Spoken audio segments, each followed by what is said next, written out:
فلا أقسم بمواقع النجوم وإنه لقسم لو تعلمون عظيم إنه لقرآن كريم في كتاب مكنون لا يمسه إلا المطهرون تنزيل من رب العالمين.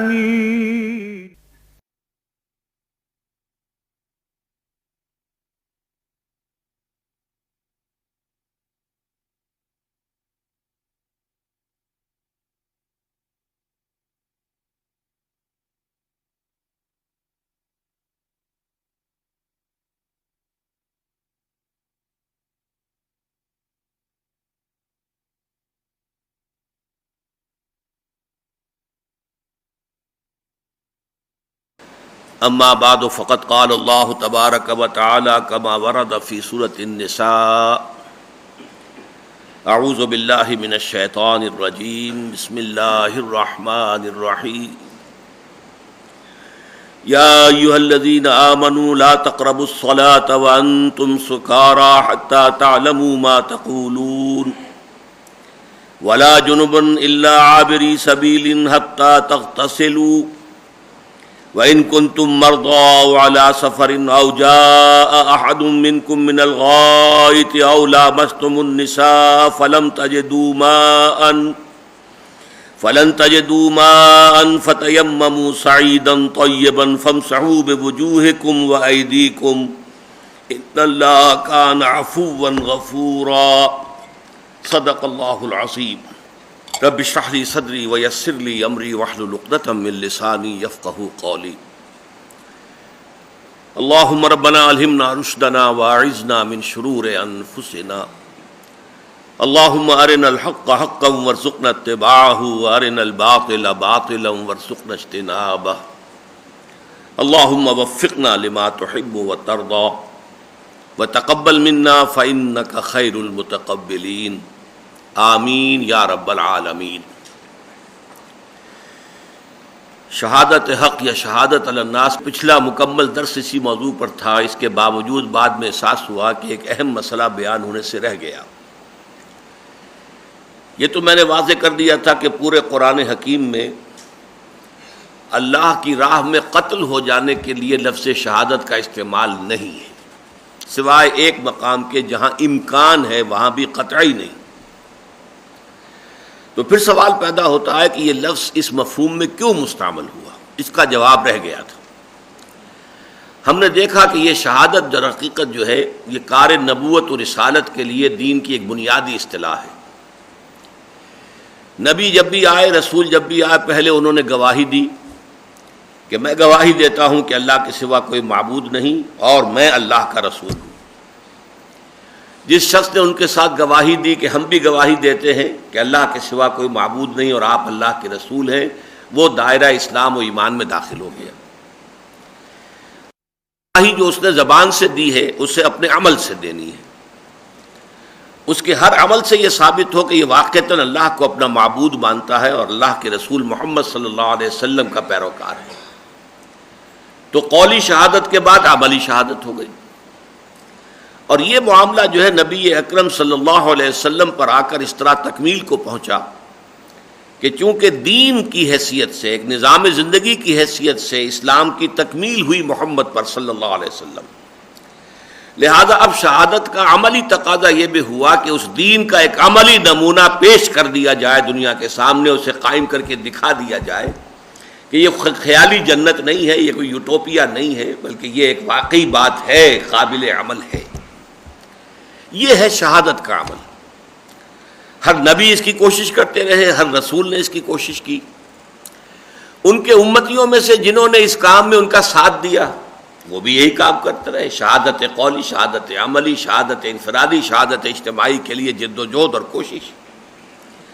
اب ظاہر بات ہے کہ یہ لوگ زندہ بھی ہیں تو شہید ہیں، وہ تو گواہ ہیں اللہ کے حق میں گواہی دے رہے ہیں۔ عیسائیوں کا ایک فرقہ ہے جس نے کہ اس تصور کو برقرار رکھا ہے، کم سے کم نام کی حد تک، یہوواز وٹنسز، یہووا وہ اللہ کے لیے لفظ استعمال کرتے ہیں، یہوواز وٹنسز، یہووا کے گواہ، ہم گواہی دیتے ہیں اللہ کی، سب سے بڑے گواہ تو ہم ہیں، نشہد ان لا الہ الا اللہ وحدہ لا شریک لہ ونشہد ان محمدا عبدہ ورسولہ صلی اللہ علیہ وسلم۔ اس اعتبار سے وہ زندہ بھی شہید ہیں، البتہ اگر وہ اس عمل میں اپنی جان دے دیں تو گویا کہ شہید کے خطاب کے بتمام و کمال حقدار اور مستحق ہو جاتے ہیں۔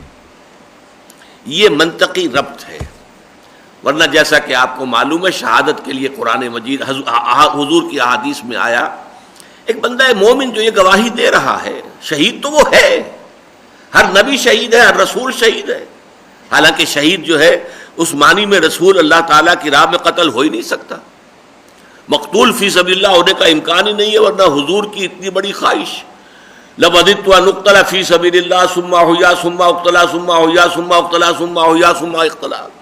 اللہ تعالیٰ اتنی بڑی خواہش کو رد کر دیتا نہیں، اس کا قانون ہے، رسول مغلوب نہیں ہو سکتا، مقتول ہونا تو بہت دور کی بات ہے، بہت دور کی بات ہے، نبی مقتول ہو سکتے ہیں، لیکن یہ کہ ان کو لیے بھی لفظ شہید ہے، تمام رسول شہید ہیں۔ تو اسی طریقے سے تمام مسلمان جو یہ کام کر رہے ہوں وہ شہید ہیں، یہ نہیں کہ ہر مسلمان شہید ہے، لیکن جو ان مسلمان یہ شہادت اپنی زبان سے دے، اپنے قول سے دے، اپنے عمل سے دے، انفرادی طور پر دے اور اجتماعی شہادت کی جد و جہد میں لگا ہوا ہو، وہ زندہ بھی ہے تو شہید ہے، وہ اگر حادثاتی موت میں ہلاک ہو جاتا ہے تو شہید ہے۔ حضور نے فرمایا پیٹ کی بیماری سے جو فوت ہو گیا وہ شہید ہے، جو کہیں ڈوب کر شہید ہو گیا مر گیا وہ شہید ہے، جو کہیں آگ میں جل کر فوت ہو گیا شہید ہے، جو اپنے مال کی حفاظت کرتے ہوئے مارا گیا شہید ہے۔ لیکن یہ کہ شہادت کا اعلیٰ ترین رتبہ کیا ہوگا کہ اسی عمل میں اس اللہ تعالیٰ کے دین کی گواہی دیتے ہوئے اور اس کے اجتماعی گواہی کی جد و جہد کرتے ہوئے اگر کوئی قتل ہو جائے تو گویا کہ اب وہ بتمام و کمال شہید کے خطاب کا، لقب کا مستحق ہو گیا۔ یہ ہے اس کے مابین ربط اور تعلق۔ اللہ تعالی ہم سب کو یہ شہادت نصیب فرمائے، شہادت قولی تو ہے، شہادت عملی کی توفیق دے اور اجتماعی کی جد و جہد کرنے کی توفیق عطا فرمائے۔ اب ہمیں آگے چلنا ہے تو صرف تمہیداً دوبارہ نوٹ کر لیجئے، قرآن حکیم میں پہلی دو جو مدنی صورتیں ہیں، سورہ بقرہ، سورہ آل عمران، ان دونوں میں جو اقدار مشترک ہیں، مثلاً دونوں کا آغاز الف لام میم سے ہوتا ہے، دونوں کے اختتام پر بڑی عظیم دعائیں ہیں، پھر دونوں نصفین میں منقسم ہیں، نصف اول نصف ثانی، نصف اول نصف ثانی، ورٹیکل ڈویژن ہے، دونوں کے نصف اول پھر ورٹیکلی تین تین حصوں میں سب ڈیوائیڈڈ ہیں۔ البتہ سورہ آل عمران کا نصف ثانی بھی تین حصوں میں ڈیوائیڈڈ ہے ورٹیکلی، لیکن سورہ بقرہ کا آپ کو یاد ہوگا کہ وہاں ہاریزونٹل معاملہ ہے کہ چار مضامین کی لڑیاں جو ہیں آپس میں گتھی ہوئی ہیں، جیسے رسی چار لڑیوں سے آپ نے بنائی ہو، ایک لال، ایک ہری، ایک نیلی، ایک پیلی، تو جب آپ ان کو بٹ دیتے ہیں تو کوئی سا رنگ بھی آپ کو کنٹینیوس نظر نہیں آئے گا، لال، پیلا، نیلا، ہرا اس طرح نظر آئیں گے۔ تو چار مضامین تھے۔ یہ جو دوسرا جوڑا ہے سورۃ النساء اور سورۃ المائدہ، ان دونوں کے شروع میں حروف مقطعات نہیں ہیں، کوئی قرآن مجید کی عظمت کا خصوصی بیان نہیں ہے، جیسے سورہ آل عمران میں بھی ہے اور سورہ بقرہ میں بھی نہیں ہے، اختتام پر کوئی خاص دعائیں نہیں ہیں، ایک کا آغاز ہوا یا ایھا الناس سے، یہ سورہ نساء ہم پڑھ رہے ہیں، اور ایک کا ہوا یا ایھا الذین آمنوا سے، وہ سورہ مائدہ ہے۔ پھر ان میں ورٹیکل ڈویژن کوئی نہیں ہے، ساری ڈویژن جو ہے وہ سورہ بقرہ کے نصف ثانی کی طرح ہاریزونٹل ہے۔ اور وہ کیا ہے؟ یہاں در حقیقت تین خطاب ہیں، خطاب مسلمانوں سے بحیثیت امت مسلمہ، خطاب یا روح سخن اہل کتاب کی جانب، اور خطاب منافقین سے۔ یہ تین لڑیاں ہیں علیحدہ جو بٹی ہوئی ہیں، ایک آ جائے گی، پھر دوسری آ جائے گی، پھر پہلی آ جائے گی، پھر تیسری آ جائے گی، پھر دوسری اس طریقے سے جو ترتیب جو ہے سورہ بقرہ کے نصف ثانی کی ہے وہ سورہ نساء اور سورہ مائدہ دونوں کی. لیکن یہاں فرق کیا ہے کہ خطاب میں امت مسلمہ اور خطاب میں منافقین، لیکن ان دونوں کا خطاب یا ایھا الذین آمنوا سے ہوتا ہے، اس لیے کہ منافقین بھی قانونی طور پر مسلمان تھے، انہیں مسلمان تسلیم کیا جاتا تھا. ان کے مرنے پر حضور نے عبداللہ ابن ابی جیسے رئیس المنافقین کی بھی نماز جنازہ پڑھا دی. لہذا قانوناً جو ہے وہاں یا ایھا الذین نافقوا کہیں نہیں آیا، یا ایھا المنافقون کہیں نہیں آیا، یا ایھا الذین آمنوا سے خطاب ہوگا اہل ایمان کو بھی منافقین کو بھی. یہ تو پھر آپ کو سبجیکٹ میٹر بتا دیتا ہے کہ یہاں اصل میں روح سخن کس کی طرف ہے، خطاب کس سے ہو رہا ہے. اور تیسرا خطاب جو ہے وہ یہود اور نصارہ کی طرف. تو اس سورہ نساء میں ہم نے اب تک جو پڑھی ہیں 42 آیات، ان میں سارا خطاب امت مسلمہ سے بحیثیت امت مسلمہ تھا، اور آج کی جو پہلی آیت میں نے ابھی تلاوت کی ہے وہ بھی اس میں شامل ہے. 43 آیات جو ہیں شروع میں یہ امت مسلمہ بحیثیت امت مسلمہ بحیثیت مسلمان. اس کے بعد 14 آیات میں جو آج ہی ہم انشاءاللہ پڑھ لیں گے پوری، اس میں اہل کتاب کی طرف روح سخن ہے، ذرا سا خطاب بھی ہے. اس میں اگرچہ آیات 14 ہیں لیکن زیادہ بات کوئی نئی نہیں ہے، اس لیے کہ یہ باتیں ریپیٹڈ آ چکی ہیں سورہ بقرہ میں، سورہ آل عمران میں، صرف ریفرنس ہے. البتہ یہاں مجھے خیال آیا تھا کہ میں آپ کو بتا دوں کہ یہ جو ریپیٹیشن ہوتی ہے قرآن میں یہ کیوں ہوتی ہے. اصل میں ہم تو دیکھتے ہیں نا پورا قرآن ہمارے سامنے موجود ہے. جب قرآن نازل ہو رہا تھا تو یہ شکل تو نہیں تھی. اب ایک سورت 2 سال پہلے نازل ہوئی تھی، کس کس کو یاد ہے؟ اور وہاں تو کوئی نہ پرنٹنگ تھی، نہ کتابیں تھیں، نہ چھاپے تھے، محدود چند صحابہ تھے جو سارا کا سارا یاد کر لیتے تھے، سب کو کہاں یاد. اس اعتبار سے پھر مضامین ریپیٹڈلی آتے تھے. اب جو خطبہ آ رہا ہے اس میں بھی جو مضامین کے ضروری ہیں کہ جن کا حوالہ دینا ضروری ہے، اس سے کیا ہوگا کہ پہلے تفصیل سے بحث ہو چکی ہے، لہذا وہ تازہ ہو جائیں گے. صرف حوالہ دے دینا کافی ہوگا، اشارہ کر دینا کافی ہوگا. یہاں 14 آیات میں آپ دیکھیں گے کہ وہ اشارے ہیں، وہ حوالے ہیں ان چیزوں کے جن کی تفصیل سورہ بقرہ میں، سورہ آل عمران میں آ چکی ہے. لہذا میں نے عرض کیا کہ اس میں ہمیں زیادہ وقت نہیں لگے گا، آج ہماری پروگرس زیادہ ہو جائے گی. یہ جو پہلی آیت ہے یہ ہے ایک فقہی قانونی شریعت سے متعلق. اس میں 2 احکام آئے ہیں، ایک حکم وہ ہے کہ جو عارضی ہے اور ایک حکم وہ ہے جو مستقل ہے. یا ایھا الذین آمنوا لا تقربوا الصلاۃ وانتم سکارى، اہل ایمان نماز کے قریب مت جاؤ جبکہ تم نشے کی حالت میں ہو. حتی تعلموا ما تقولون، جب تک کہ تم پوری طرح سمجھ نہ سکو جو کچھ کہ کہہ رہے ہو. نشے میں ہے انسان تو کیا پتا کہہ کچھ رہا ہے، کہنا کچھ چاہتا ہے، زبان سے کچھ نکل رہا ہے.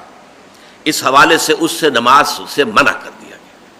یہ گویا کہ دوسرا حکم آیا. سورہ بقرہ میں صرف یہ بتایا گیا تھا کہ یسألونک عن الخمر والمیسر قل فیہما اسم کبیر ومنافع للناس. اے نبی آپ سے یہ شراب اور جوئے کے بارے میں پوچھ رہے ہیں، بتا دیجئے ان دونوں کے اندر گناہ ہے اور کچھ لوگوں کے لیے فائدے بھی ہیں. شراب ٹونک بھی ہے، چستی پیدا کرتی ہے، تھوڑی پی جائے تو اس کے اندر فوائد ہیں، لیکن اسمہما اکبر من نفعہما، ان کا گناہ کا پہلو جو ہے ان کے نفع اور فائدہ اور کے پہلو سے زیادہ ہے. بس اتنا کہہ کے چھوڑ دیا. اب اس کے بعد یہ حکم آ رہا ہے کہ نماز کے قریب مت جاؤ. اس سے کیا اندازہ ہوا؟ نماز سے بڑی شے تو کوئی ہے نہیں. تو جو شے نماز سے محروم کر دے انسان کو، اس سے تو زیادہ خبیث شے اور کون سی ہوگی. اشارے کی حد تک بات آگے آ گئی. اس کے پس منظر میں ایک واقعہ بیان ہوتا ہے کہ ایک دعوت طعام تھی. یہ ترمذی شریف کی روایت ہے. حضرت عبد الرحمن ابن عوف، آپ کو معلوم ہے کہ ایک اچھے خوشحال مرفع الحال دولت مند صحابی تھے حضور کے صلی اللہ علیہ وسلم، بہت بڑے تاجر تھے. انہوں نے ایک دعوت طعام منعقد کی، اس میں بہت سے صحابہ آئے. کھانے پینے ہی کے دوران جو اس میں شراب بھی سرو کی گئی، پی گئی. مغرب کی نماز کا وقت ہو گیا، اب کھڑے ہو گئے اور ایک صحابی کو امام بنایا. صحابی نے وہاں پر قل یا ایھا الکافرون اعبد ما تعبدون پڑھ دیا. کہنا تو چاہیے تھا لا اعبد ما تعبدون، اے کافروں میں بندگی نہیں کرتا، پرستش نہیں کرتا ان کی جن کی تم کرتے ہو. کہیے گئے کہ اے کافروں میں بھی پرستش کرتا ہوں انہی کی جن کی تم کرتے ہو، کیونکہ اب وہ نشے کی حالت میں تھے. اعبد ما تعبدون. اس حوالے سے پھر اس کے بعد جو ہے یہ شان نزول کی ایک روایت ہے. باقی یہ کہ اس کے اندر تسلسل سمجھ لیجئے کہ شراب جو ہے جس طرح گھٹی میں پڑی تھی تو تدریجاً اس کو حرام کیا گیا ہے. اس کا آخری حکم جو ہے وہ سورہ مائدہ میں آئے گا. تو پہلی بات تو یہ ہوئی کہ یا ایھا الذین آمنوا لا تقربوا الصلاۃ وانتم سکارى حتى تعلموا ما تقولون.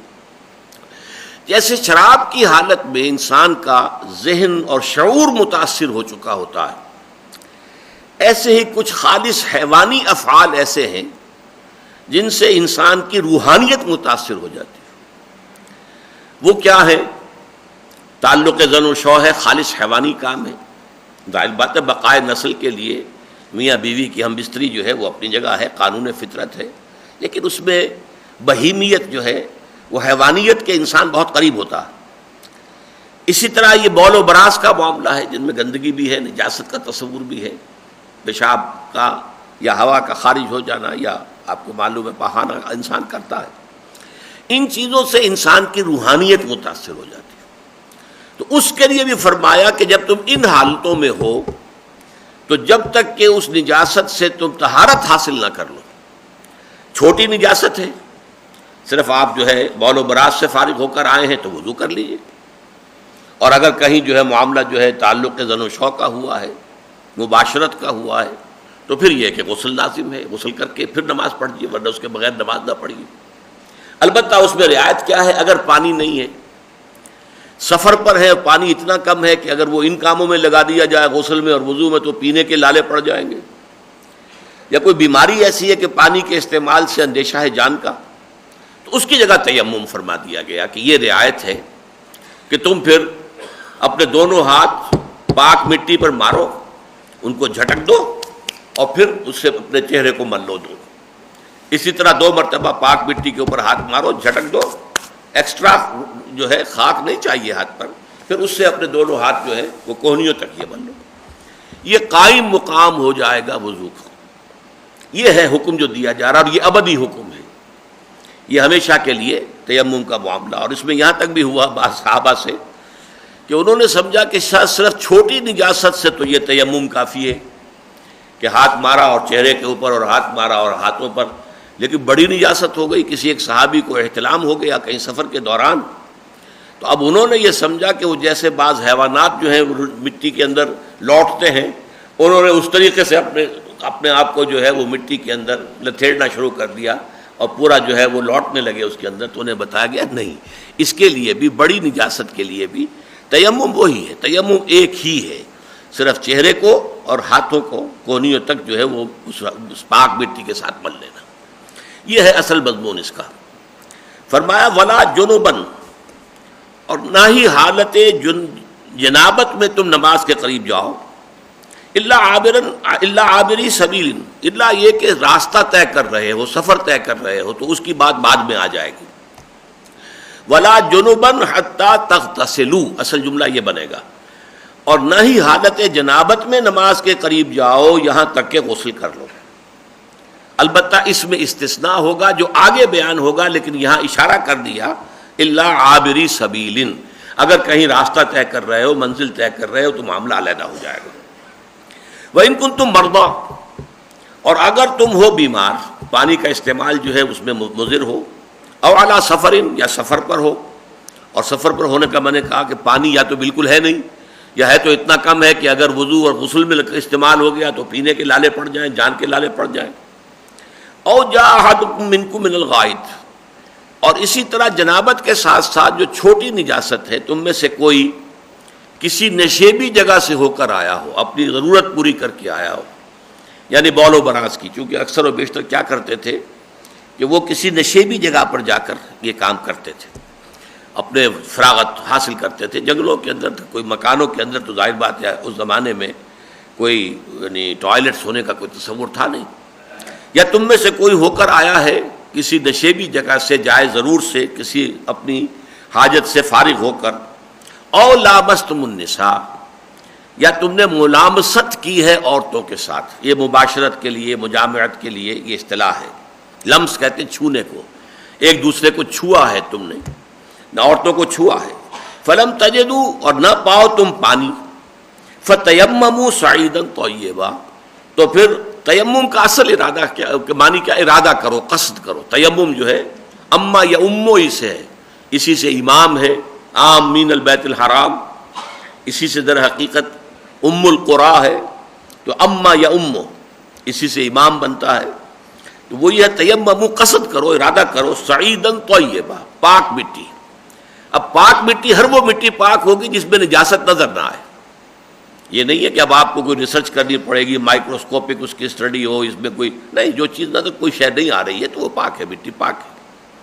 فامسحوا بوجوہکم وایدیکم، تو پھر مل لیا کرو اس سے تم اپنے چہروں کو اور اپنے ہاتھوں کو.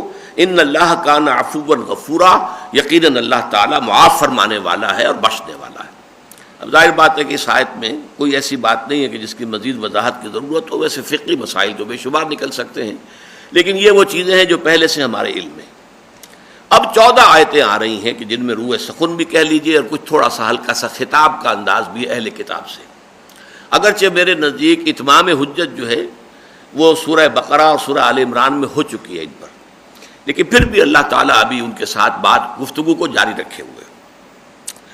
الم تر الی الذین اوتوا نصیبا من الکتاب، کیا تم نے دیکھا نہیں ان لوگوں کو جنہیں کتاب میں سے ایک حصہ دیا گیا تھا. ایک تو اسلوب میں نے پہلے کئی دفعہ بیان کیا ہے کہ اہل کتاب کے بارے میں قرآن میں ہم نے سورہ آل عمران میں پڑھا لیسو سواء، یہ سب ایک جیسے نہیں، ان میں اچھے لوگ بھی تھے برے بھی تھے. جب ان کے اچھے لوگوں کا تذکرہ ہوتا ہے تو وہ معروف کے صیغے میں آتا، الذین آتیناہم الکتاب، وہ لوگ جنہیں ہم نے کتاب عطا فرمائی تھی. اور جب ان کی مذمت کا مقام ہوتا ہے تو مجہول، الذین اوتوا الکتاب، وہ لوگ جنہیں کتاب دی گئی تھی. مذمت کے مقام میں مجہول، اور جہاں پر معروف ہوگا تو وہ کسی اچھے تذکرے کے لیے. تو الم تر الی الذین اوتوا نصیبا من الکتاب کیوں کہا گیا؟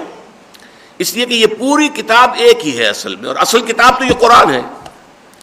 اس قرآن کی ہدایت کا کچھ حصہ تھا جو پہلے آ گیا تھا اپنے وقت کی مناسبت سے، وہ گویا کہ انٹرم پیریڈز کے لیے اللہ تعالیٰ کی ہدایات تھیں. الہدا قرآن حکیم کی شکل میں آنے والا تھا، تو انہیں اس الکتاب میں سے کچھ حصہ ملا تھا جو اپنے زمانے اور ان کے حالات اور ان کی جو بھی صورتحال تھی اس کے ساتھ مناسبت رکھنے والا تھا. الم تر الی الذین اوتوا نصیبا من الکتاب یشترون الضلالۃ، وہ خرید رہے ہیں گمراہی کو. خریدنا یعنی ترجیح دینا، پسند کرنا، ہدایت کو اپنے ہاتھ سے دے کر، جبکہ ہدایت کا نصف النہار پر سورج چمک رہا ہے. ان کے اپنے شہر مدینے میں رسالت محمدی کا سورج جو ہے وہ نصف النہار پر چمک رہا ہے، لیکن انہوں نے پھر بھی ضلالت کو پسند کیا، خرید لی ہے گمراہی. وَيُرِيدُونَ أَن تَضِلُّوا السَّبِيلَ، اور وہ چاہتے ہیں کہ تمہیں بھی گمراہ کر دے، راستے سے ہٹا دے، سیدھے راستے سے تم بھی اے مسلمانوں بھٹک جاؤ، گمراہ ہو جاؤ. ان کی ساری کوششیں جو ہیں وہ اسی کے لیے. وَاللَّهُ أَعْلَمُ بِأَعْدَائِكُمْ، اب اس میں تسلی کا پہلو ہے. اے مسلمانوں، اللہ تمہارے دشمنوں سے خوب واقف ہے، یعنی پرواہ نہ کرو، ان کی چالوں سے وہ واقف ہے. انہم یکیدون کیدا واکید کیدا، وہ اپنی سی چالیں چل رہے ہیں تو ہم اپنی سی منصوبہ بندی کر رہے ہیں. تو ڈرو نہیں. لن یضروکم الا اذى، سورہ آل عمران میں ہم پڑھ چکے ہیں. یہ تمہیں کوئی تکلیف نہیں دے سکیں گے. ہاں کچھ کوفت، کچھ اذیت تو ہوگی، لیکن یہ کہ کوئی مستقل نقصان، کوئی پائیدار جو ہے تمہارے لیے نقصان جو ہے اس کا باعث یہ نہیں بن سکیں گے. واللہ اعلم باعدائکم، اللہ تعالیٰ تمہارے دشمنوں سے خوب واقف ہے، وہ چھپے ہوئے نہیں ہیں اس کے نگاہوں سے. وکفیٰ باللہ ولیا وکفیٰ باللہ نصیرا، اور اللہ کافی ہے ولی کی حیثیت سے، پشت پناہ کی حیثیت سے، حمایتی کی حیثیت سے، اور اللہ کافی ہے مددگار کی حیثیت سے. لہذا فکر مت کرو کسی طرح کا، لا تہنوا ولا تحزنوا، اس کی فکر اور تشویش میں مبتلا نہ ہو، لیکن بہرحال چوکس رہو، چوکنے رہو. ایسا نہ ہو کہ ان اویئرز، یو مائٹ بی کاٹ ان اویئرز. آدمی ہوتا ہے کسی وقت ان گارڈڈ مومنٹ میں ہے اور کسی نے آ کر جو ہے کوئی بات آپ کے ذہن میں ڈال دی اور آپ اس کا شعور اس وقت نہیں ہوا کہ یہ کیا بکواس کر گیا ہے، اور لیکن آپ کے دل پر کچھ اثر جو ہے اس کا پڑ گیا. تو اس لیے چوکس چوکنے ضرور رہو. بڑی پیاری بات کہی حضرت مسیح علیہ السلام نے، تم سانپ کے مانند چوکنے لیکن فاختہ کے مانند بے ضرر بنو. اپنے حوارین کو جو ہدایات دی، فاختہ بیچاری کتنی بے ضرر، تو بنو فاختہ، کسی کو نقصان نہ پہنچاؤ، لیکن سانپ کی طرح چوکنے رہو جیسا سانپ چوکنا ہوتا ہے کہ تمہیں کوئی نقصان نہ پہنچا سکے. مٹی کے مادو نہ بن جاؤ. یہ نہ ہو جائے کہ لوگ جو ہے وہ تمہیں جس طرح چاہیں ایکسپلائٹ کر جائیں، جس طرح چاہیں نقصان پہنچائیں. تو اپنے تحفظ میں چوکس رہنا، چوکنے رہنا ضروری ہے. من الذین ہادوا یحرفون الکلم عن مواضعہ، ان یہودیوں میں سے بہت سے ایسے ہیں کہ جو کلام کو اس کے معین ہو جانے کے بعد، ٹھکانہ معین ہو جانے کے بعد اس میں تحریف کرتے ہیں، الٹ پلٹ کر دیتے ہیں، جگہ سے ہٹا دیتے ہیں۔ آپ کو معلوم ہے محض پنکچویشن سے کتنا فرق پڑتا ہے۔ روکو مت جانے دو، روکو مت جانے دو، الفاظ وہی تین ہیں، روکو مت جانے دو 4 الفاظ، روکو مت جانے دو اس کا مطلب کچھ اور ہو گیا، روکو مت جانے دو اس کا مطلب برعکس ہو گیا۔ تو اس طریقے سے بھی ہو سکتا ہے، یا جیسے ان کے ہاں تھا کہ وہ الفاظ کو توڑ مروڑ کر کرتے تھے، آگے پیچھے کر دیتے تھے۔ یحرفون الکلم عن مواضعہ ویقولون سمعنا وعصینا، اور وہ کہتے ہیں ہم نے سنا اور ہم نے نافرمانی کی۔ کہنا کیا چاہتے تھے؟ ظاہر یہ کرتے تھے کہ ہم نے کہا سمعنا واطعنا، حقیقت میں کیا کہتے تھے؟ سمعنا وعصینا، ہم نے سنا اور ہم نے نہیں مانا۔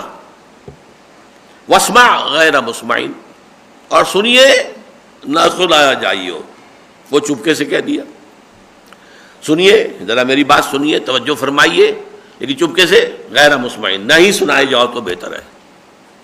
وراعنا، اور وہ کہتے ہیں راعنا لین بالسنتہم، راعنا کہتے ہیں اپنی زبانوں کو موڑتے ہوئے راعینا۔ راعنا کے معنی کیا؟ ذرا میرا لحاظ کیجئے اور ہمارا بھی خیال کیجئے، ہم سنی نہیں آپ کی بات، ذرا دوبارہ فرما دیجئے۔ جس کو آپ ہمیشہ کہتے ہیں فرگیو می، ایکسکیوز می، مجھے بتائیے ذرا دوبارہ کیجئے، تو یہ جو ہے فرگیو می اس طریقے کی بات، لیکن یہ کہ وہ اس کو راعینا کر، اے ہمارے چرواہے، دل میں خوش ہوتے تھے۔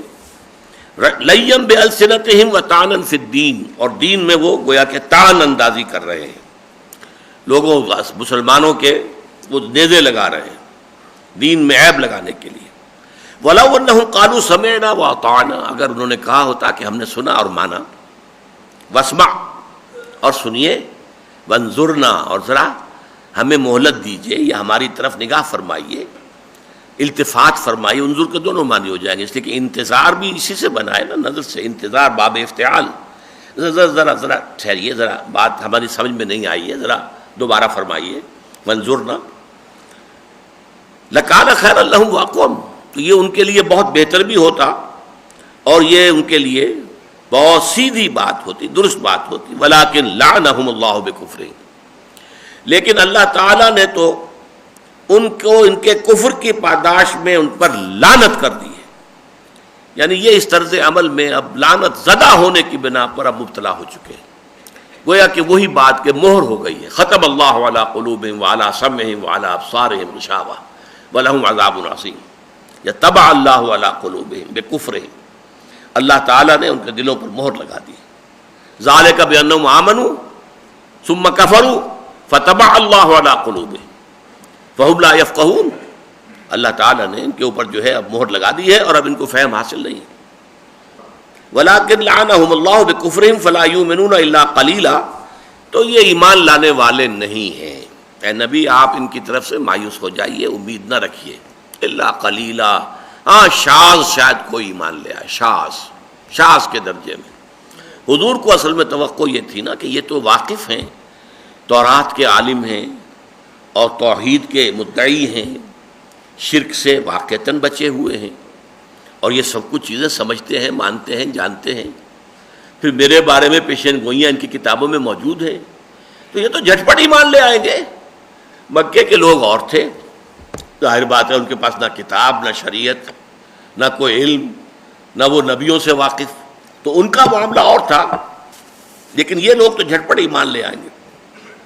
لیکن آپ دیکھ رہے ہیں سورہ بقرہ ہی سے حضور کی اس امید کو اللہ تعالیٰ نے بار بار کہا، لن ترضی عنک الیہود ولا النصارى حتی تتبع ملتہم، یہ سورہ بقرہ میں آگے کیا ہے۔ اے نبی آپ سے نہ یہودی جو ہے راضی ہوں گے نہ نصارہ، جب تک کہ آپ ان کی پیروی نہ کریں۔ مسئلہ تو یہ ہے، چودراہٹ کا مسئلہ ہے، چودراہٹ کیسے چھوڑ دیں؟ آپ کو مان لے تو چودراہٹ گئی۔ ان کا منصب، وہ دین کے بہت بڑے جو ہیں وہ پیشوا ہیں، ان کے ہاتھ چومے جاتے ہیں، ان سے لوگ آ کے فتوے مانگتے ہیں، ان کی عزتیں کرتے ہیں، ان کی جوتیاں سیدھی کرتے ہیں، ان کو نذرانے پیش کرتے ہیں، سب سارا چیزیں کیسے لوز کر دیں گے وہ؟ لن ترضی عنک الیہود ولا النصارى حتی تتبع ملتہم، تو وہی فرمایا فلا یؤمنون الا قلیلا، یہ نہیں ایمان لائیں گے مگر شاذ۔ یا ایھا الذین اوتوا الکتاب، اور دیکھیے یہاں بھی اوتوا الکتاب کہا گیا، الذین آتیناہم الکتاب نہیں کہا گیا۔ اے وہ لوگوں جنہیں کتاب دی گئی تھی، آمنوا بما نزلنا مصدقا لما معکم، ایمان لے آؤ، تسلیم کر لو، تصدیق کرو اس کی جو ہم نے نازل کی ہے، تصدیق کرتے ہوئے اس شے کی جو تمہارے ساتھ موجود ہے۔ یہ تورات کی بھی تصدیق کرتی ہے کہ وہ اللہ کی کتاب تھی، یہ انجیل کی بھی تصدیق کرتی ہے، اور یہ کہ خود یہ کتاب جو ہے گویا کہ ان پیشین گوئیوں کی مصداق بن کر آئی ہے کہ جو تورات اور انجیل میں موجود تھی۔ من قبل ان نطمس وجوہا، اب یہ بڑا سخت انداز آ رہا ہے، اس سے پہلے کہ ہم تمہارے چہروں کو مٹا دیں۔ اب چہروں پر آپ کو معلوم ہے یہ ناک ہے، یہ منہ ہے، یہ آنکھیں ہیں، یہ نقش و نگار ہیں، کوئی ایسا ہاتھ لگے کہ یہ سب برابر ہو جائے، اسپاٹ، نہ آنکھ رہے، نہ ناک رہے، نہ منہ رہے، یہ ہے نطمسا، جیسے کہ کسی چیز کو مٹا دیا جائے۔ آپ نے بلیک بورڈ کے اوپر کوئی تصویر بنائی ہوئی تھی، اس کو مٹا دیا، نطمسا۔ ان نطمس وجوہا نردها علی ادبارها، اور پھر انہیں اپنی پیٹھوں کے بل پر موڑ دیں، چہرہ پیچھے کر دیں، قبر کی طرف کر دیں۔ اور نلعنہم کما لعنا اصحاب السبت، یا ہم ویسی لعنت کریں جیسے کہ ہفتے والوں پر ہم کر چکے ہیں۔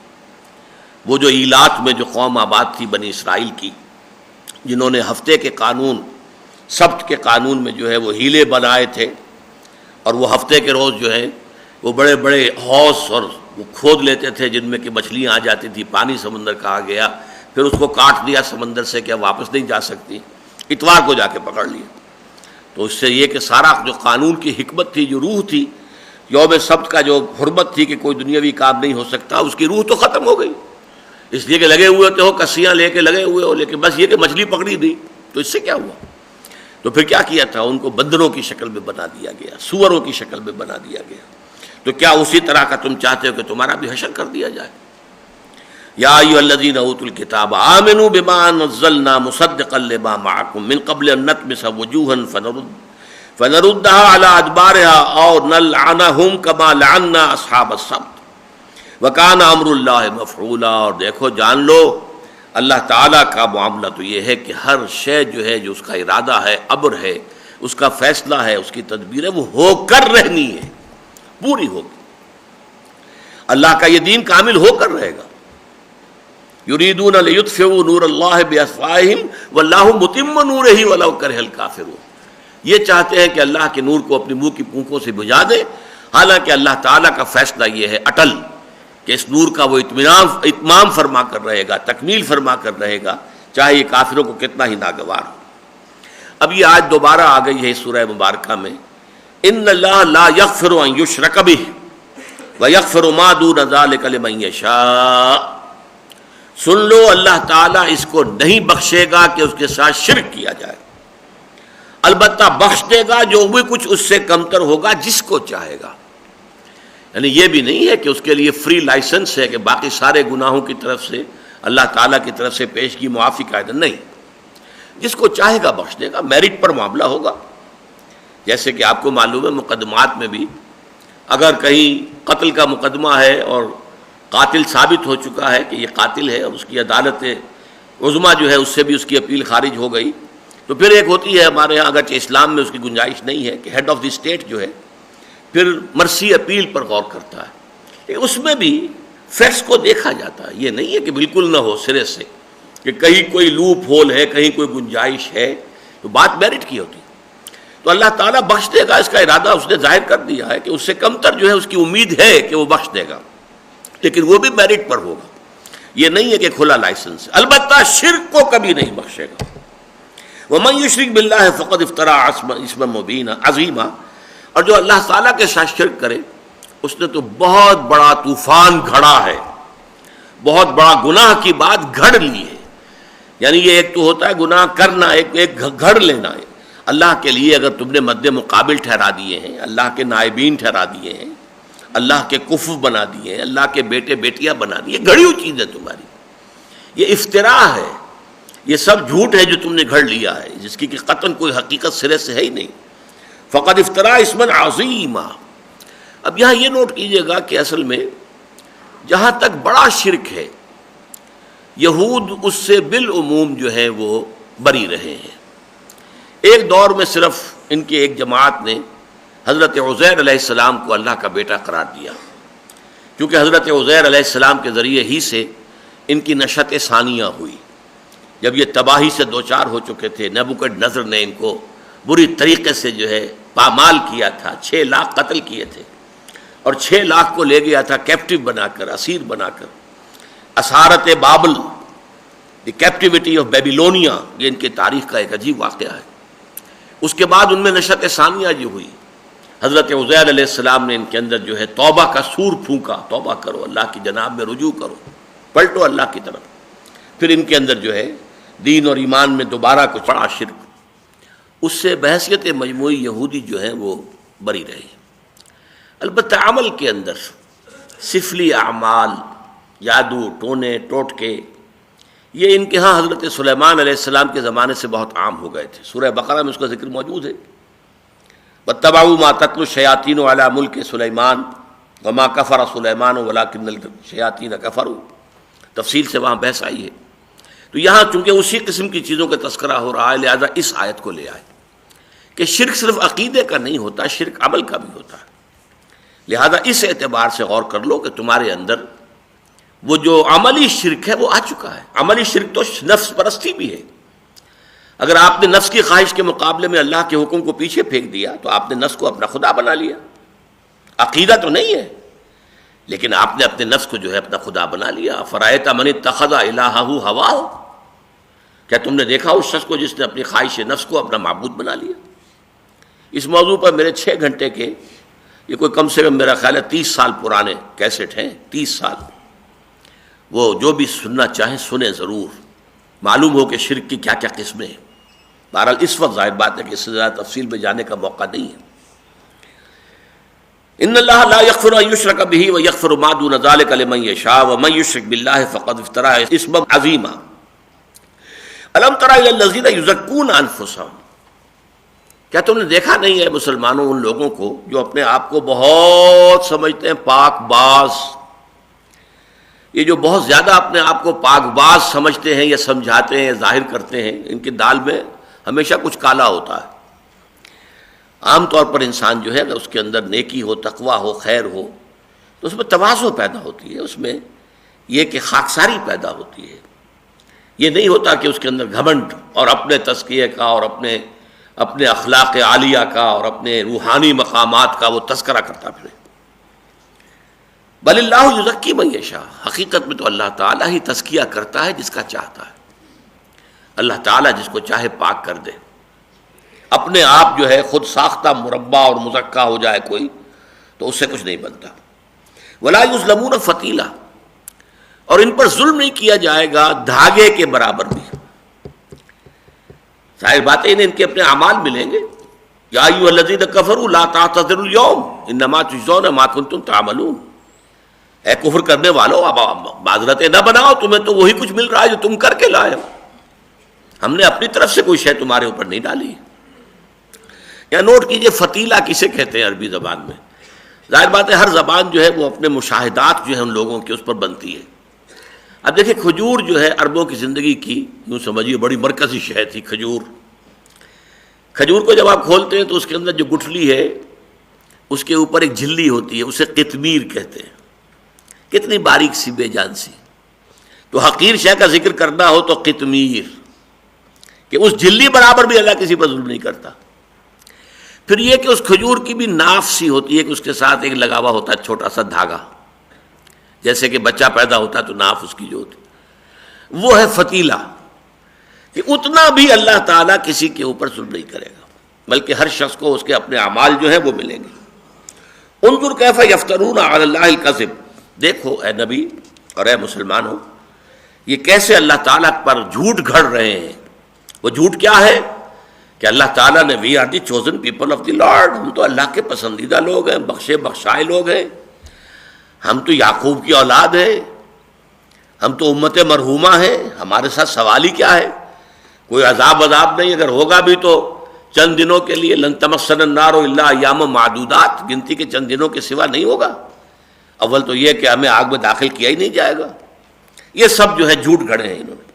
وَكَفَى بِهِ اسما مبینا، اور محض ان کی یہ باتیں بھی کافی ہیں بہت بڑا گناہ ہونے کے اعتبار سے.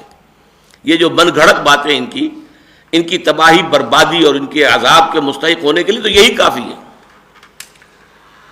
أَلَمْ تَرَ إِلَى الَّذِينَ أُوتُوا نَصِيبًا مِنَ الْكِتَابِ يُؤْمِنُونَ بِالجِّبْتِ وَالطَّاغُوتِ، کیا تم نے دیکھا نہیں کہ وہ لوگ کہ جنہیں کتاب کا ایک حصہ دیا گیا وہ ایمان رکھتے ہیں جبت اور طاغوت پر. یہ جبت کے معنی کیا ہے؟ اگرچہ بعض روایات کے اعتبار سے بعض مفسرین نے کہا یہ ایک بت کا نام تھا، لیکن نہیں، اس میں حضرت عبداللہ ابن عباس رضی اللہ تعالیٰ عنہما، حضرت عمر رضی اللہ تعالیٰ عنہ، دونوں کی رائے ہے اس سے مراد ہے سحر، ساحری، جادو، ٹونا ٹوٹکا، یہ جو چیزیں ہیں اعمال سفلیہ. یہ یہود میں حضرت سلیمان کے زمانے سے بہت عام تھی. اس زمانے میں آپ کو معلوم ہے کہ جنات کے ساتھ بڑا قریبی رابطہ ہو گیا تھا انسانوں کا، اس لیے کہ جنات بھی مسخر تھے حضرت سلیمان کے ہاتھوں، اور وہ وہاں پر ان سے کام لیتے تھے، اور ان کے لیے بڑی بڑی عمارتیں انہوں نے جنات نے بنائی ہیں. تو اس وقت ذرا میل جول زیادہ تھا، تو شیاطین جن جو ہے انہوں نے خوب اپنی گمراہی جو ہے انسانوں میں، یہودیوں میں پھیلائی تھی. تو یہ ان چیزوں میں ان کا دھیان ہے، اس چیزوں پر یقین کرتے ہیں. اور طاغوت، طغا سے سرکش، جو بھی اللہ سے سرکش ہے وہ طاغوت ہے. میں بھی اللہ کے حکم کے سامنے جو ہے سر نہیں جھکاتا، گردن اکڑاتا ہوں تو میں طاغوت ہوں. شیطان سب سے بڑا طاغوت ہے. یہ نظام جو دنیا کا سیکولرزم کا ہے، پاپولر ساورنٹی، یہ آج کی سب سے بڑی طاغوت ہے. ہم خدا ہے خود، ہم قانون بنائیں گے، ہم طے کریں گے کیا صحیح ہے کیا غلط ہے. ہم نہیں جانتے اللہ نے کیا کہا، کس چیز کو صحیح کہا، کس چیز کو غلط، کس کو جائز کہا، کس کو ناجائز. یؤمنون بالجبت والطاغوت ویقولون للذین کفروا، اور وہ کہتے ہیں ان لوگوں کے بارے میں جنہوں نے کفر کیا، مشرکین مکہ کو، ہؤلاء اہدی من الذین آمنوا سبیلا، یہ لوگ ان صاحب ایمان لوگوں سے بڑھ کر ہدایت پر ہیں. یہ ہوتا زدم زدہ کی انتہا، فإنما هم فی شقاق. جب زدم زدہ میں آ گئے تو یہودی اس حد تک اتر آئے. کعب بن اشرف کا یہ واقعہ آتا ہے کہ وہ وفد لے کر گیا تھا مکے ایک متحدہ محاذ بنانے کے لیے حضور کے خلاف. وہاں ابو سفیان نے کہا کہ اچھا تم بتاؤ کہ ہمارا دین بہتر ہے یا یہ محمد کا اور ان کے ساتھیوں کا دین بہتر ہے صلی اللہ علیہ وسلم. انہوں نے کہا اچھا تم بیان کرو تمہارا دین کیا ہے. انہوں نے کچھ اپنے حج کے مراسم، یہ وہ ہم یہ کرتے ہیں وہ کرتے ہیں، مہمانوں کو کھانا کھلاتے ہیں، پانی پلاتے ہیں، تمہارا دین ان سے بہتر ہے. حالانکہ سب جانتا تھا، بہت بڑا عالم تھا، بہت بڑا عالم تھا، بلعام بن باورہ کی مثال. تو انہوں نے وہاں کہا جا کر کہ تمہارا دین، حالانکہ وہ جانتے مشرک بت پرست، لیکن وہ زدم زدہ محمد کی مخالفت اور دشمنی میں یہاں تک آ گئے صلی اللہ علیہ وسلم. وَيَقُولُونَ لِلَّذِينَ كَفَرُوا هَؤُلَاءِ أَهْدَىٰ مِنَ الَّذِينَ آمَنُوا سَبِيلًا أُولَٰئِكَ الَّذِينَ لَعَنَهُمُ اللَّهُ، یہ وہ لوگ ہیں جن پر اللہ نے لعنت فرما دی. وَمَن يَلْعَنِ اللَّهُ فَلَن تَجِدَ لَهُ نَصِيرًا، اور جس کو اللہ تعالیٰ جس پر لعنت کر دے پھر ان کے لیے تم کوئی مددگار نہ پاؤ گے. کون انہیں ہدایت دے گا، کون انہیں چھڑائے گا. ام لہم نصیب من الملک فإذا لا یؤتون الناس نقیرا، کیا یہ لوگ ان کے پاس اختیار کا کوئی حصہ ہے، بادشاہی کا کوئی حصہ ہے. الملک للہ، بادشاہی اختیار تو کل کی کل اللہ کے لیے. یہ جو ہے ٹھیکیدار بنے بیٹھے ہیں. ان کا مسئلہ کیا تھا؟ وہ سمجھتے تھے نبوت پر تو ہمارا اجارہ ہے، 2000 برس سے نبوت ہمارے ہاں ہے، 2500 برس سے. یعقوب نبی تھا ہمارا جد امجد، پھر یوسف نبی تھے، پھر موسیٰ سے لے کر عیسیٰ تک 1400 برس نبوت کا تار ٹوٹا ہی نہیں. یہ کہاں سے نبوت آ گئی نئی بنی اسماعیل کے اندر؟ یہ کہاں سے اللہ تعالیٰ نے جو ہے کہ نبوت نام تھا جس کا گئی یعقوب کے گھر سے، یعقوب کے گھر سے چلی گئی بنی اسرائیل. اسرائیل تو اصل میں لقب حضرت یعقوب ہی کا تھا. یہ کیسے ممکن ہے؟ تو یہ سمجھتے تھے کہ ہماری اجارے داری ہے، ہم سے یہ چیز نہیں جا، منوپلی ہے ہماری. فَإِذَا لَا يُؤْتُونَ النَّاسَ نَقِيرًا، اگر ان کے ہاتھ میں اختیار ہو تو یہ تو کسی انسان کو پھر ایک تل بھی نہیں دیں گے. نقیر تل کو کہتے ہیں. کوئی رحمت خداوندی میں سے تل کا حصہ بھی کسی دوسرے انسان کو دینے کے لیے یہ آمادہ نہیں ہوں گے. ام یحسدون الناس علی ما آتاہم، کیا یہ حسد کر رہے ہیں لوگوں سے؟ الناس سے مراد یہاں اہل ایمان، یہ حسد کر رہے ہیں ان لوگوں سے اللہ نے جو کچھ ان کو دیا، قرآن عطا فرمایا، محمد عطا فرمایا صلی اللہ علیہ وسلم، اب یہ حسد کی آگ میں جلے جا رہے ہیں۔ من فضلہ ہی، اللہ نے اپنے فضل سے عطا کیا ہے۔ فقد آتینا آل ابراہیم الکتاب، بیٹے حضرت ابراہیم کے، حضرت اسحاق بھی بیٹے حضرت ابراہیم کے، حضرت اسحاق کے بیٹے یعقوب ہیں، حضرت اسماعیل کی نسل میں محمد رسول اللہ صلی اللہ علیہ وسلم۔ لہذا ایک قدر مشترک تک کہ ہم نے آل ابراہیم سے کیا تھا نا وعدہ، تو آل ابراہیم میں تم ہی تو نہیں ہو، اور بھی ہیں ریختہ کہ تم ہی استاد نہیں ہو، غالب سنتے ہیں اگلے زمانے میں کوئی میر بھی تھا، تو ابراہیم کا بیٹا اسماعیل بھی تھا کہ نہیں؟ تمہاری کتاب جو ہے وہ بتا رہی ہے، حالانکہ اگرچہ تم نے تحریف کر دی ہے کہ ذبیح اللہ جو ہے تورات میں قرار دیا گیا حضرت اسحاق کو، حالانکہ وہ حضرت اسماعیل تھے، لیکن اسماعیل ایک بیٹا تھا ابراہیم کا، یہ تو مانتے ہیں، اس میں تو کوئی شک نہیں، کسی اختلاف ہی نہیں، اور اس میں بھی کہ بڑا بیٹا وہی تھا، پہلے اسی کی ولادت ہوئی ہے۔ حضرت سارہ تو بانجھ تھی، ان کے ہاں اولاد نہیں ہوئی تھی، ان کے مجبور کرنے پر، اصرار پر پھر حضرت ابراہیم نے جو کنیز کی حیثیت سے، اگرچہ حضرت ہاجرہ شہزادی تھی مصر کی، لیکن شاہ مصر نے بطور کنیز پیش کیا تھا، جیسے حضرت ماریہ قبطیہ جو ہے بقوقس نے حضور کی خدمت میں بھیجی تھی۔ لہذا حضرت ابراہیم نے ان سے کوئی تعلق نہیں رکھا تھا اپنا، کبھی کوئی جو ہے ان سے مباشرت نہیں کی تھی، لیکن حضرت سارہ کے اصرار پر، زور دینے پر کہ تمہاری نسل ختم ہو جائے گی، میرے ہاں تو اولاد نہیں ہو رہی ہے، تم یہ جو یہ مصری کنیز ہے تم اس کے ساتھ تعلق قائم کرو تاکہ اللہ تمہیں اولاد دے۔ تو ان کے اصرار پر ہوا یہ۔ حضرت ابراہیم بہت محبت کرتے تھے حضرت سارہ سے، اور ان کے اپنے خاندان سے تھیں، لہذا ان کا لحاظ بہت کرتے تھے، دلجوئی بہت کرتے تھے۔ ان کے اصرار پر جو ہے انہوں نے تعلق کیا قائم، اور اس کے بعد اللہ نے حضرت اسماعیل دے دی۔ البتہ اس کے بعد پھر 13 برس کے بعد اللہ تعالیٰ نے معجزے کے طور پر حضرت سارہ کو بھی حضرت اسحاق عطا فرما دیا۔ فقد آتینا آل ابراہیم الکتاب والحکمت وآتیناہ ملکا عظیما۔ ظاہر بات ہے کہ اب یہ جو خلافت راشدہ قائم ہوئی، یہ بھی تو آل ابراہیم ہی کی تھی نا، کس کی تھی؟ اگر داؤد اور سلیمان کی جو حکومتیں تھیں وہ آل ابراہیم کی تھیں، تو ابو بکر اور عثمان اور علی اور عمر رضی اللہ تعالیٰ عنہم کا جو دور حکومت ہے وہ کون تھے؟ پھر یہ کہ بنو عباس کون تھے، بنو امیہ کون تھے؟ یہ سب بھی تو وہی ہے۔ فَمِنْهُمْ مَنْ آمَنَ بِهِ وَمِنْهُمْ مَنْ صَدَّ عَنْهُ، تو ان میں سے وہ بھی ہیں جو اس پر ایمان لے آئے ہیں۔ شاذ ہیں عبداللہ ابن سلام، جو بہت بڑے عالم تھے، یہودی، ایمان لائے۔ وَمِنْهُمْ مَنْ صَدَّ عَنْهُ، اور ان میں سے بہت سے ہیں کہ جو اس سے رک گئے ہیں، ہاتھ روک لیا ہے۔ صدّ یا سد کئی دفعہ میں عرض کر چکا ہوں، یہ فعل لازم اور متعدی دونوں معنی دیتا ہے، رک جانا اور روک دینا، رک بھی گئے ہیں اور روک بھی رہے ہیں۔ وَكَفَى بِجَهَنَّمَ سَعِيرًا، اور جہنم کافی ہے انہیں پھونکنے کے لیے، جلانے کے لیے، بھڑکتی ہوئی آگ۔ ان الذین کفروا بآیاتنا، یہ لوگ جو ہماری آیات کا انکار کر رہے ہیں، سوف نصلیہم نارا، ان قریب ہم انہیں داخل کریں گے آگ میں، جہنم میں۔ کلما نضجت جلودہم بدلناہم جلودا غیرہا، جب بھی ان کی کھالیں جھلس جائیں گی تو ہم بدل دیں گے ان کے لیے ان کے علاوہ اور کھالیں۔ یہ ہے وہ جہنم کے عذاب کے دوام کے لیے۔ اب کھال اگر جل جائے اور نیچے کے ٹیشوز نکل آئیں تو ان کے اندر سینسیشن نہیں ہے، پھر آگ جلائے گی اگر اندر کے مسلز کو تو اس سے تکلیف نہیں ہوگی، اس لیے کہ سینسری جو ہے نوڈز وہ تو سارے کے سارے اسکن کے اندر ہیں، وہ اگر بے حس ہو چکی، جھلس چکی، ختم ہو چکی، مر چکی تو گویا کہ تکلیف ختم ہو گئی نہیں، اس کے بعد ان کی کھال بدل دیں گے، نئی کھال دیں گے، اور اس کھال میں پھر وہی جلن، وہی خلش، وہی ان کے لیے سوزش جو ہے جو کی تون جاری رہے گی۔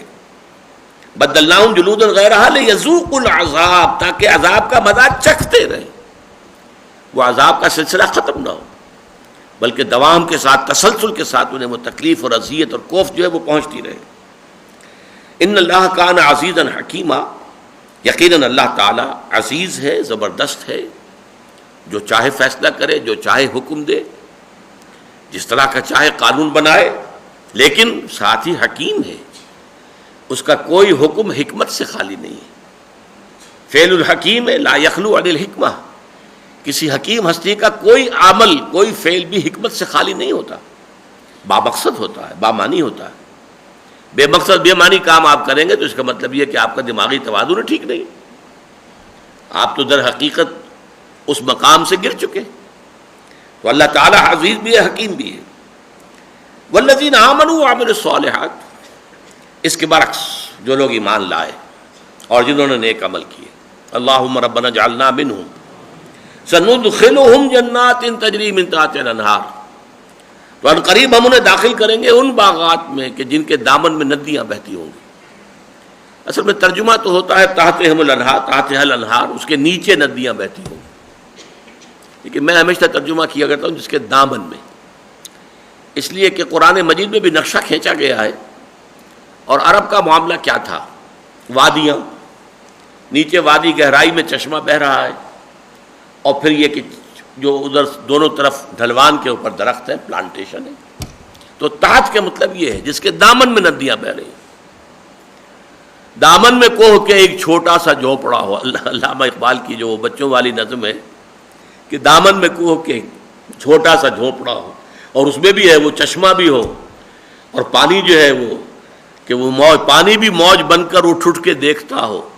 تو یہ جو ایک نقشہ ہے کہ ایک پہاڑی، ایک سطح مرتفع ہے، اور اس کے اوپر جو ہے قطار اندر قطار درخت لگے ہوئے ہیں، اور نیچے وادی کے اندر جو ہے وہ اگر چشمہ بہ رہا ہے، کوئی دریا ندی ہے، اس سے ظاہر بات ہے کہ پانی جو ہے وہ سیپ کر رہا ہے، جذب ہو رہا ہے، دونوں سائڈز میں جا رہا ہے، تو درختوں کی جڑوں کو جو ہے سیراب کر رہا ہے۔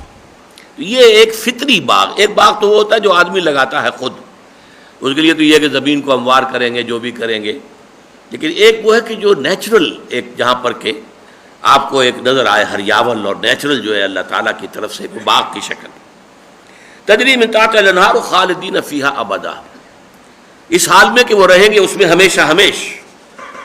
لہم فیہا ازواج مطہرۃ، ان کے لیے ہوں گے ان میں بیویاں نہایت پاک باز، نہایت صالح، نہایت پاک کی ہوئی۔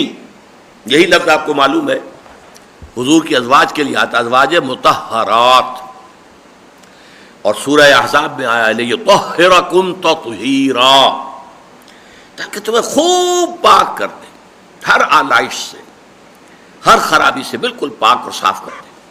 ازواج مطہرۃ وندخلہم ظلا ظلیلا، اور پھر انہیں داخل کریں گے ہم گھنی چھاؤں میں، ظل چھاؤں، لیکن ظل کے ساتھ ظلیل زوئے کے ساتھ ہے، یہ وہ چھاؤں جو بڑی گھنی چھاؤں ہے، بڑی گہری چھاؤں، اس کے اندر ہم انہیں داخل کریں گے، جن میں دوام ہوگا، جس میں انہیں دھوپ کی سختی نہیں دیکھنی ہوگی۔ لا یرون فیہا شمسا ولا زمہریرا، نہ سخت دھوپ کی گرمی اور نہ سخت سردی جو انسان کو جو ہے وہ جما کر رکھ دے، نہیں، بلکہ ایک معتدل موسم، خوشگوار موسم، ظلا ظلیلا۔ یہ 14 آیتیں اللہ تعالیٰ کے فضل و کرم سے ہم نے پڑھ لی ہیں۔ اب یہ نوٹ کر لیجئے اگلے درس کے لیے تمہید کے طور پر۔ اس کے بعد جو 2 آیتیں آ رہی ہیں اہل ایمان سے خطاب کر کے، وہ قرآن مجید کی عظیم ترین آیات میں سے ہیں، اور اس کا جو ہے پس منظر کے حوالے سے جان لیجئے، اب تک جو ہم نے 43 آیات پڑھی ہیں کہ جن میں امت مسلمہ سے خطاب تھا، اور 14 آیات ابھی پڑھی ہیں کہ جن میں روح سخن یا خطاب اہل کتاب سے تھا۔ تو امت مسلمہ سے جو خطاب تھا اس میں زیادہ تر گفتگو کس سطح پر ہوئی ہے؟ معاشرتی سطح، عورتوں کے حقوق، یتیموں کا لحاظ، عورتوں کے ساتھ معاملات، نکاح کے شرائط اور قیود، محرمات ابدیہ کون ہیں، یہ چیزیں معاشرہ۔ در حقیقت جو ہے ہمارا جو نظام ہے اجتماعی، اس کی جو لووسٹ لیول ہے اس کا وہ خاندانی نظام ہے۔ خاندانی نظام سے بات بنتی ہے، کیونکہ پہلی آیت جو ہے سورہ نساء کی وہی خاندانی نظام کی جڑ بنیاد ہے۔ یا ایھا الناس اتقوا ربکم الذی خلقکم من نفس واحدۃ وخلق منها زوجها وبث منهما رجالا کثیرا ونساء واتقوا اللہ الذی تساءلون به والارحام ان اللہ کان علیکم رقیبا۔ لیکن یہ کہ اب اس سے اوپر ایک سطح ہوتی ہے، معاشرہ اگر آرگنائز ہو گیا ہے، منظم ہے، اس کی تطہیر ہو گئی ہے، اس کی پاکیزگی ہو گئی ہے، خرابیاں نکل گئی ہیں، اصلاح ہو گئی ہے، سیکشول پرورشن ختم ہو گئی ہے۔ اب اس معاشرے کا اپر لیول آتا ہے آرگنائزیشن کا، جسے آپ اسٹیٹ کہتے ہیں، ریاست و سیاست کی بنیاد پر یہ ہائر لیول آف آرگنائزیشن ہے سوسائٹی کا۔ اس کے ضمن میں دو انتہائی اہم آیات ہیں کہ جو ابھی 58ویں اور 59ویں آیات ہیں، اس کے بعد 60ویں آیت سے بڑا لمبا خطاب شروع ہو جائے گا، اگرچہ خطاب یا ایھا الذین آمنوا سے ہوگا، لیکن وہاں روح سخن جو ہے وہ منافقین کے ساتھ ہوگا۔ یہ طویل ترین حصہ ہے، تقریباً نصف حصہ اس سورہ مبارکہ کا جو ہے وہ نفاق کے موضوع پر ہوگا، جو ہم پڑھیں گے کہ یہ جو اگلا سبق ہے یہ اس اعتبار سے بہت اہم ہے، بہت اہم ہے کہ مسلمانوں کی اجتماعی زندگی کا جو اپر ٹیئر ہے، ہائیسٹ لیول ہے ریاست اور حکومت کی سطح پر، اس کا کیا قانونی دستوری ڈھانچہ ہے، وہاں کیا لائحہ عمل ہے، اس کے لیے کیا بنیادی اصول دیے گئے ہیں۔ اقول قولی ھذا واستغفر اللہ لی ولکم ولسائر المسلمین والمسلمات